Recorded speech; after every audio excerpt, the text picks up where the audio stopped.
This show talks about books that feature mental health and mental illness topics.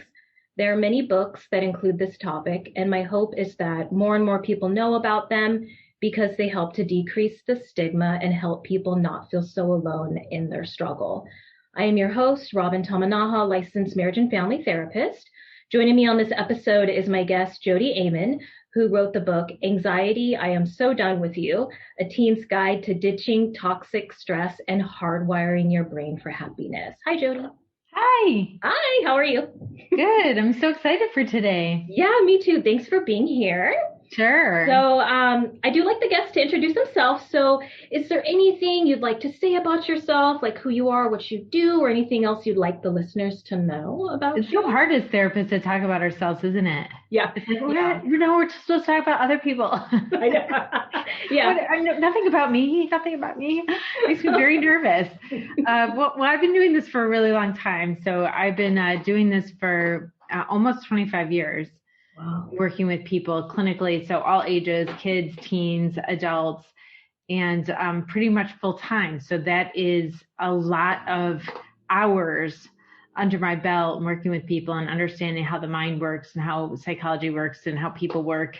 And then seeing the change, like how problems have changed over time. It's been a really interesting. And then with this pandemic, just watching it as an observer and understanding what's happening and see people's responses change as things go on. It's interesting and heartbreaking.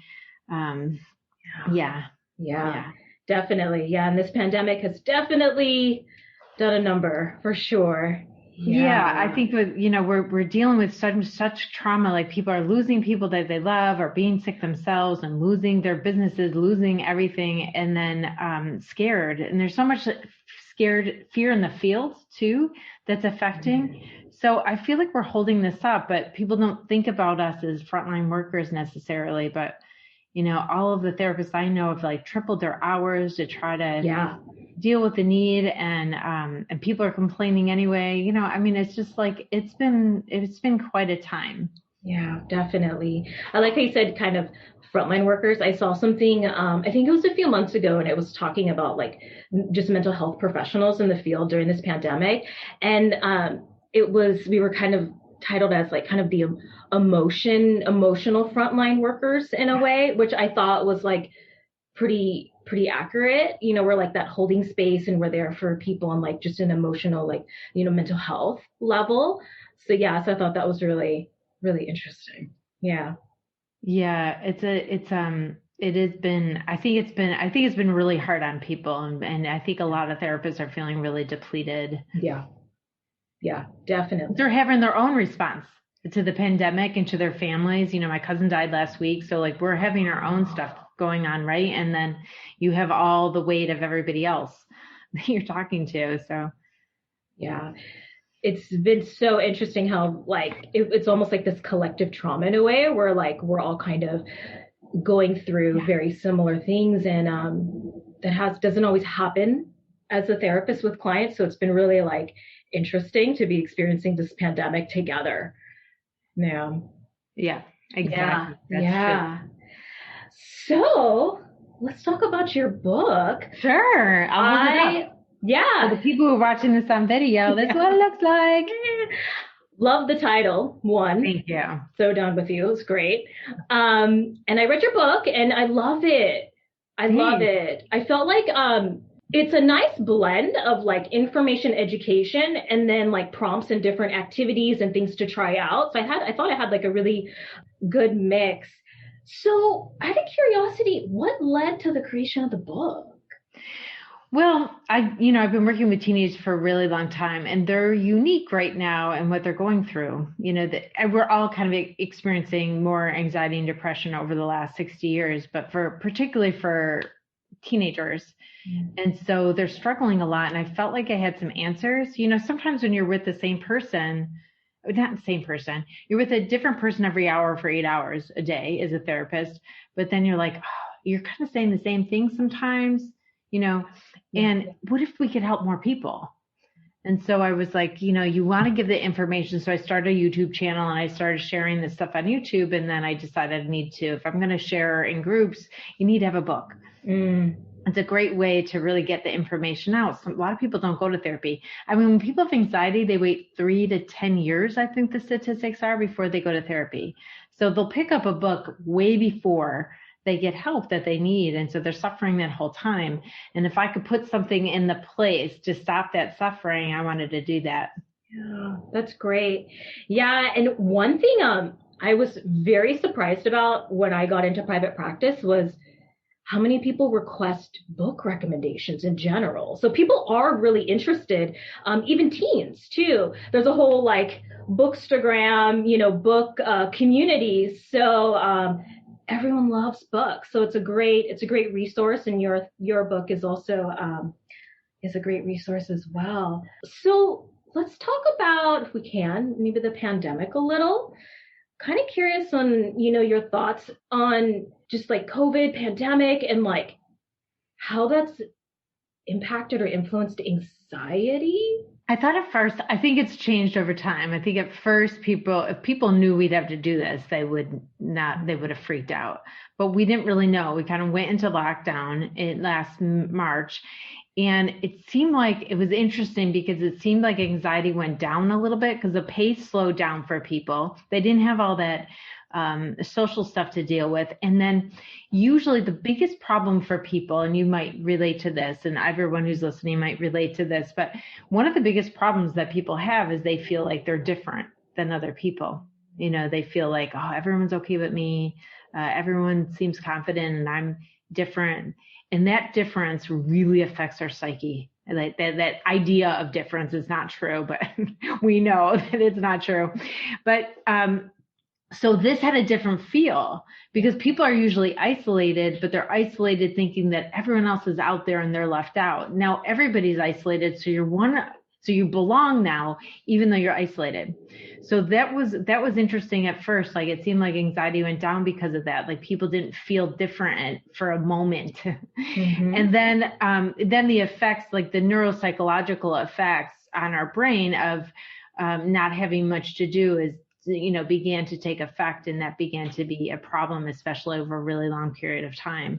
And so now, and then people get frustrated and they feel a bit oppressed and they start to rebel when it's not oppression. It's like, for the greatest good and for their good as well, except for you could see it as that. So you could see how people were starting to rebel, and that caused a lot of conflict, even in relationships, right? One person wants to rebel and not follow the rules, and the other person is like, no, we have to be careful. And that is so difficult within the same couple or within the same family. Very, very difficult. And then lastly, and then people are just sick of it. Yeah. They want to be done. They want to be like, I'm done with this, but you can't be. so you're stuck. So then they feel trapped. That makes anxiety go up. But I think the biggest problem is that the neuropsychology piece, because a lot of people don't realize how it's affecting them. It's a regular human response to what we're going through. But when they feel the feelings of anxiety and depression that comes with that, or feeling unmotivated, feeling exhausted, or whatever, all those responses, all those symptoms of the neuropsychology of staying still, they think they have a problem. Mm-hmm. But now again, people are thinking, I'm different. I have a problem. What's wrong with me? And the psychic thinking it's different and something's wrong. Now I have a problem. Adds a whole other layer. So first of all, they have the effects of the pandemic, and then they have what they think about it and how they see themselves now, the way they've decided it is. So I think it's really important as therapists that we're just really explaining to people, mm-hmm. This is what's going on. Nothing's wrong with you. Yeah. And it's changing how they feel, how they think. It's so easy. But yeah. Yeah. I'm glad you brought that up as a point too, and that like the response to this and how it's a pretty natural or maybe expected response. Can you talk a little bit more about that? Because I think, like, I've heard that before too, and are people bringing up that as a concern, like, what's wrong with me? Like, what's going on? Is this, unusual? And it does like help to know like kind of information on like maybe even normalizing like that process a little can just like help, I think. Can you explain like what you mean by that? Sure. Yeah. I mean, anxiety anyway, there's so much mystery in it, and that really keeps anxiety in power because you're like, I don't know, why is this happening? Why is this happening? And you get so distracted by that why that you don't have any energy for healing it. And so what I do with people, like the biggest thing I do in this book is like I explain the why, and they takes the mystery out, and it actually takes a lot of the fear away. So I'm glad that you asked me this. So what's happening is, so there's this inertia that's happening. So object emotion stays emotion, but an object at rest stays in rest. So when we're having lack of stimulation that we're having because we're not doing as much, even if you're doing stuff, I mean, a lot of people are doing stuff, it's still less, and some people drastically less. So our brain has evolved for 2 million years. So humans came on the planet about 2 million years ago. It's evolved for 2 million years. And really only about the last 60 years, we haven't had to do chores all day to eat, right? Mm-hmm. Like we had to get our food every day. And maybe 100 years in the cities but 60 years in other places, this is new. It's brand new. 2 million years. We have evolved to problem solve constantly and when we are safe, there's a threat out there, but we're safe. And so our brain has nothing to do to fix it. So we feel helpless. That's going to increase your anxiety. But also with that lack of stimulation, our brain tries to create or find problems because it's like, okay, no, nothing's wrong, but there's something wrong. And so I got to find it. And then people are getting their minds hooked on something little or big, or just feeling this general uneasiness or lacking motivation. Mm-hmm. So that's a whole other aspect is our dopamine's not firing because we're not doing anything interesting or not being as stimulated. There's a lot less dopamine hitting. And that dopamine is when it hits, it's like, oh, I want to do that again. We do something fun and we feel cool. And we're like, let's do it again. And then it feels cool and you want to do it again. When you have no dopamine, you stop even caring about doing anything. And that's what's in the isolation and the lack of stimulation. That's what's happening to people is they're having less dopamine and the interest and the motivation to do anything is low. But then they think something's really wrong with me because I don't have any motivation. But it's a normal human reaction. So not only do they have no motivation, they're also totally thinking that they're really messed up now or depressed or anxious or have mental illness. And so that's really, that's what I'm seeing. And so to tell people, okay, this would happen and this is how you override it, is incredible. It's totally changing the way they're experiencing it. Yeah. Let's talk about that, the overriding it, or what that looks like. What does that look like? All right. So I kind of outline thing over this here. Okay. So I've been teaching these 5 things that we need to feel better right now. So there's 5 things that we need to bring online for our brains to be healthy. So our brain needs that stimulation. So first one is novelty. If we get some novelty in either in the day or in the week, that's going to improve. Our brain's looking for something to stimulate it. It's like a baby. You want to put the mobiles around it. You want to take the baby out and look around. We want stimulation. And so novelty, new foods. You could see a lot of people intuitively doing this. If you look online or on Facebook, your friends are making new recipes. Banana bread. Or they have a new hobby, or they're building something in their backyard. So that getting that novelty is what our minds need to, it actually increases its ability to do more. When you start doing new stuff, then you have the energy, it lifts your whole energy up and increases your energetic bandwidth and helps you do more.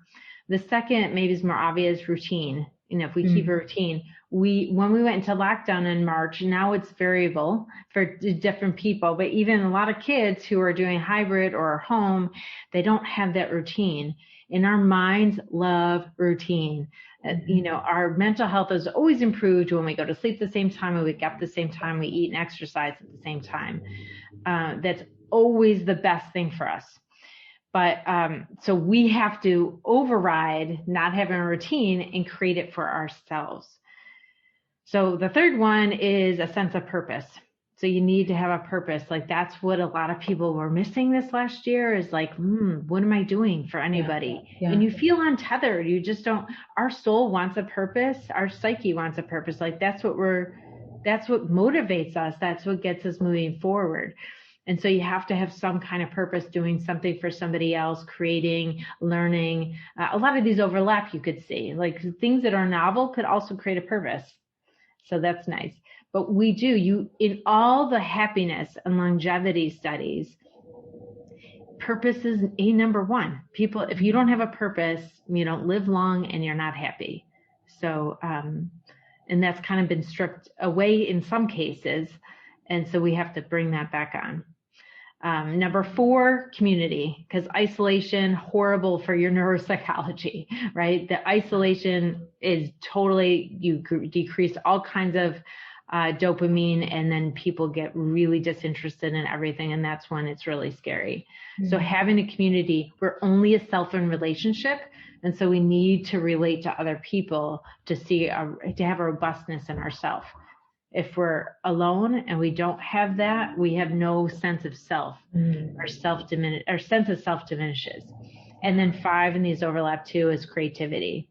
So we need to bring in that prefrontal cortex, as we need to stimulate our prefrontal cortex as much as we possibly can so that our reptilian brain doesn't get all the playtime.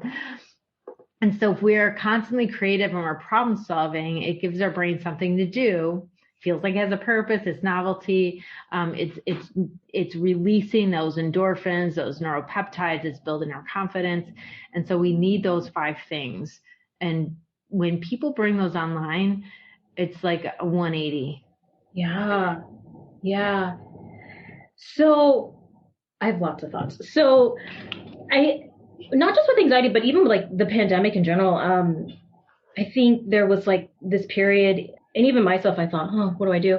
Where you're just kind of like beside, like to yourself, and you're like, what do I do? Like, I don't have anything to do. I don't know what I could do, but you just listed like 5 different options. So there are like a lot of options that could be explored as far as how to tackle that.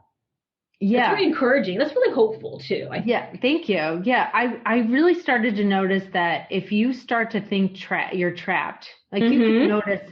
So if you started to see your limits, it gets really frustrating. It's anxiety provoking. You just see more limits. Yeah. Right? We always have limits on our life. We've always had limits. It's like you can't walk, 100 miles in an hour. We can't do that, but we've just adjusted. So we walk, 3 miles in an hour or something. And so, but we see our abilities instead of so I started helping people think about our restrictions as a same limit that we've always had, but there's always unlimited options under that. And if you start to see your unlimited options of what you can do, instead of focusing so much about what you can do, you actually start to open up more options. So when we start brainstorming about, well, you could do this, you could do this, you could do this, all of a sudden more things open up because our brain is good at that. Actually, we're really good at being adaptable. We're really good at problem solving. It's everybody. I'm not just saying some people are good. Yeah, some people are better at problem solving because they don't have that doubt that comes up that just shuts them down. And so we have to get rid of that doubt because our brains are made for it. Yeah, that makes sense. So with this, with all these different great options, even if we think like teens or teen anxiety, like how would one go about kind of discovering like what would work for them as far as the different options? Well, that's why I don't say you have to do, you have to build something in your backyard. I say you have to do something creative because there's a million different things. And sometimes it could just be cleaning out a drawer in the moment when you're feeling like, I can't do anything. Sometimes people have to like listen to a podcast and clean out a drawer. That's where they might have to start. If their anxiety is so intense, I always think if somebody's anxiety is so intense, anxiety is engaging. it really engages your attention. And so what we have to do is learn how to pull our attention away from that on something else. And the more you spend away from anxiety, the less anxiety gets. Mm. But when it's got playtime, for some people 24/7, when they're in an intense episode, to get them out of that episode, I have them do two things at once. So they're listening to a fictional book, because it's like out of their story. Because if they're listening to nonfiction, self-help book, they're still thinking about themselves. It's still giving more attention to the anxiety. Of course, I'm a writer of nonfiction books, but yeah, I tell people to read fiction in this state and be walking around. If they can't leave their house, be walking around and cleaning up the plants. Your plants could always be trimmed. You could always fluff pillows or clean stuff up. Things always have to be put away in our house. So at first you're doing like two things at once to try to get your attention away, and it works pretty quickly. So then you only need one thing. Within a few days, you only need one thing. It happens that fast. That's really neat. The fictional book idea. I think that's really cool. Well, we need to get out of our heads. That's what the pandemic's so difficult is, because, a lot of people, when they have anxiety, they stop going to work or they pull back from life. If you have depression or anxiety, you want to pull back. Yeah. Worst thing you could do, it's like give your brain all of that time to give all the attention to anxiety. It's like people go to bed and think about their anxiety. Yeah. No. Yeah. Do something. So anxiety is engaging. If anxiety is intense, you need something very engaging. So people are like, just deep breathe, just, clear your mind. Not if your anxiety is that intense. You won't be. You need to do sometimes if you breathe and count, like a counting pattern that like changes. So you have to keep remembering it and figure it out. You need like two things. Got it. Yeah. Yeah. Cause like you said earlier, the brain's going to kind of search for something, right? Yeah. It's going to find something. So, something like a fictional book or doing two things at once, is and when great. when your adrenaline's out, it does it even faster. So, when you have adrenaline in your blood, because your amygdala sends the adrenaline out and sends the message to the prefrontal cortex. The prefrontal cortex is like, I got to find a problem. So it's more intense. So while you're waiting for your adrenaline to go down, if you're not afraid, it goes down pretty quickly. You need something to pull it away from that. That's really engaging. Yeah. Yeah. And I liked how you said, that it's kind of like, even with the fictional book and doing something else, even if it's like, organizing the drawer, it doesn't have to be these like huge, like large things, because sometimes people think like, oh my gosh, like how am I going to do this complete overhaul and get to, point B or whatever it may be. But, realistically, and what's feasible is like in steps, so it's kind of like also practicing to like this new way of responding in a way to the anxiety or the particular thoughts. Yeah. Exactly. And yeah, if I was to be like, you have to go out to dinner with your friend, that might be like, well, I can't even think, when you have anxiety that you can't make decisions or think, Yeah. And so we need to get you back in control of your thoughts first. And so we need something that engaging. That's not for everybody. Some people's anxiety is not that intense, but they have anxiety and they're really suffering.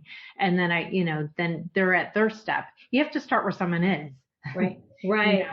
And then take them on their next step. That's where sometimes people could get an episode that's really intense. And then you want to get them out of that. And then you could start talking about other stuff or. Yeah.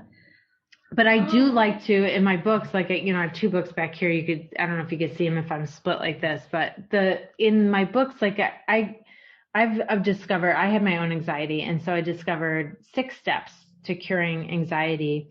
And the first step is understanding it biologically. And I have to say that for about 50% of my clients, that's all they need is that first step, because it is the mystery of anxiety. So if you're like, what?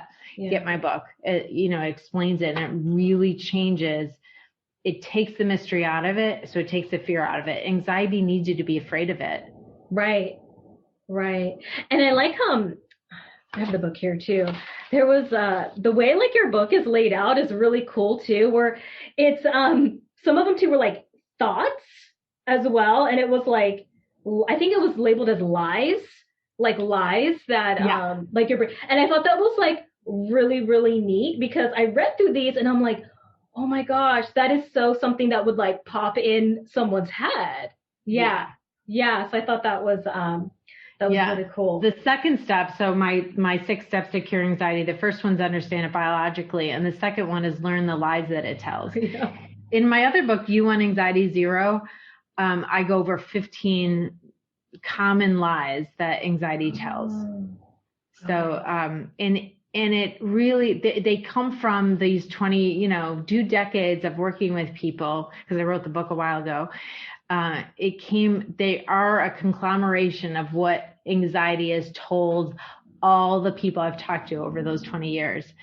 And so they're so common and relatable. So so we think they're true, we kind of rationalize that they're true. And so when you see them like this, how I present them in my book, they don't like, now they understand that they're lies, and it changes how they experiencing them and if they're believing them. Like anxiety needs you to believe it. Right. Right. And so if you realize, because you could see through the stories, you could relate to it and be like, oh, I understand why that's a lie. Then they stop believing it, and the anxiety has no more power. Definitely. Yeah. It takes away the power. Yeah. And also, I feel like that's why I'm different than other people, is like other people give you skills, but I take the power of anxiety down, and that comes from my history in narrative therapy. Yeah, that's really neat. And I think too, even seeing it, like seeing all the different lies laid out, it also, I wonder if it would help people not feel alone in a sense, because sometimes people think like, well, am I the only one that thinks this or feels this way? Everyone may look, like they're not experiencing it, or, so I feel like too, in a way, it also, I guess helps people just not feel like they're the only ones too, like these are actually quite common, and that in itself too, I would think would be pretty helpful as well, just in itself. Yeah, I think so. That's why I wrote it that way. Yeah. Anything I didn't ask about anxiety or your book that you want to bring up? Well, there's so much gems in here, and so if people want to get it, and it's written for teenagers, but really parents are getting so much out of it because it helps them understand. I do have an audio program for parents, so if they read through it, then they could listen and understand a little bit more and why and how they could support in that. And then I have programs for kids and teenagers, but I'm also going to start teaching therapists. So therapists love the book, educators love the book, parents love the book, but it is written in the voice of it if a teenager was listening to it or reading it. Yeah. So it can definitely be helpful for many, it sounds like, which is great.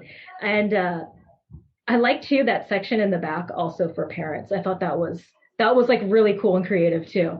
Thank you. Yeah.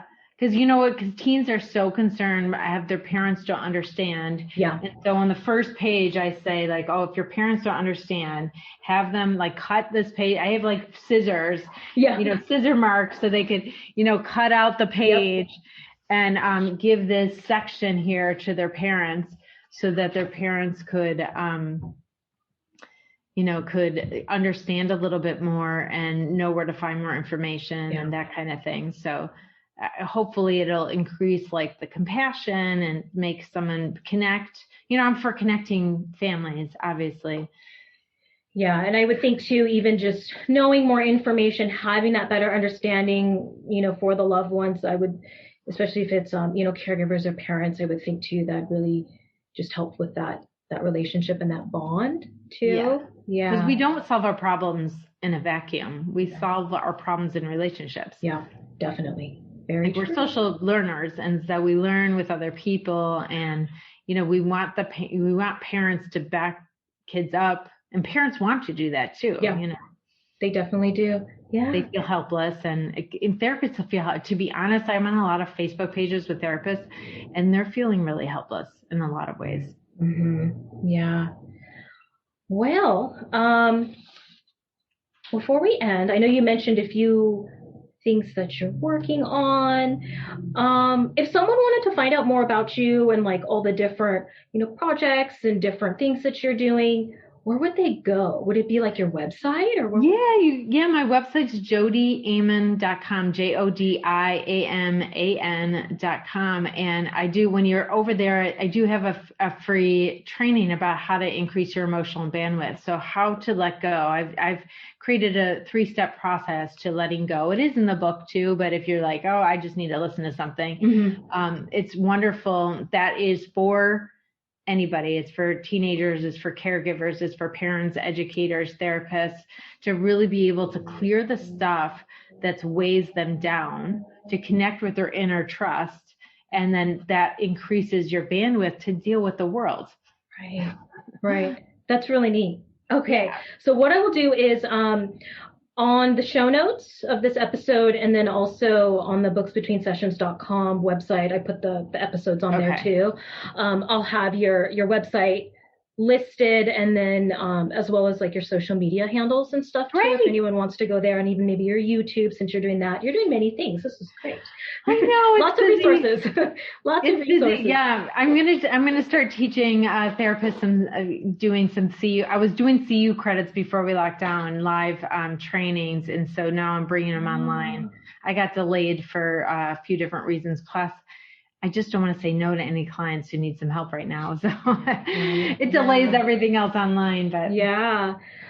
Well, thank you, Jodi, for being here. I can see how your book is helpful for many, and I love it. So I'll definitely be going back to it throughout the remainder of this pandemic and life. So, like I said, I'll have all the information on the show notes and then the website. And then you can also go to Jodi's website directly for her resources as well as the audio. Okay. Thank you. Awesome. All right. Well, take care. Thank you. Bye. Bye. Thanks for listening. Hopefully this was informative or helpful. If you think this episode may be helpful to others that you know, please be sure to share this episode with them. Resources mentioned on this episode can be found at the podcast website, booksbetweensessions.com. The social media handles and website for today's guest is listed in the show notes and on booksbetweensessions.com. If you are listening on Apple Podcasts, please be sure to leave us a rating. If you would like to stay up to date, please subscribe to this podcast and follow the podcast Instagram, Books Between Sessions. I post multiple videos and lives every month, so be sure to follow our Instagram so you can see extra content.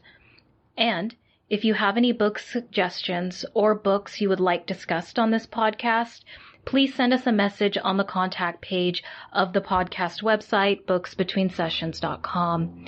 If you're an author who has written a book that includes mental health or mental illness topics and would like to be a guest on the podcast, complete the form on the Be on the Podcast page of our website. Also, this podcast is not psychotherapy or counseling. If you need to speak with a professional, you should find one local to you and contact them directly. If this is an emergency, please call your local emergency number or go to your nearest emergency department.